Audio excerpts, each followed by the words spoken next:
আমি তো আজকে বক্তৃতার জন্য সময় চাইনি।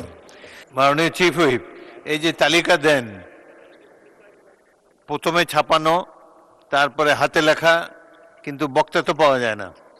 মাননীয় স্পিকার, আমাদের মাননীয় সদস্যবৃন্দ সবাই আজকে যাদের তালিকা দিয়েছি তাদের সকলের সাথে কম বেশি কথা হয়েছে এবং আমার মাননীয় হুইপবৃন্দ সবার সাথে কথা বলেছেন, কথা বলেই তালিকা দেওয়া হয়েছে এবং তারা সবাই ওয়েল অ্যাওয়ার। কিন্তু একটা সমস্যা হচ্ছে কি মাননীয় স্পিকার, আজকে মাননীয় প্রধানমন্ত্রীও সংসদে উপস্থিত নেই।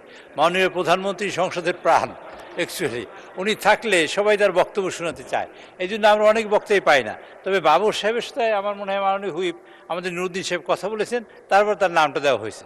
জনাব লুৎফুজ্জামান বাবর, আজকে আপনি বলতে চাচ্ছেন না? আজকে আমি বলতে চাচ্ছি না, আর এই কথাটাও সঠিক না। আমি মাননীয় হুইপ জনাব নুরুদ্দিন অপুর সাথে আমার এই ব্যাপারে কোনো কথাই হয় নাই। আচ্ছা, ঠিক আছে।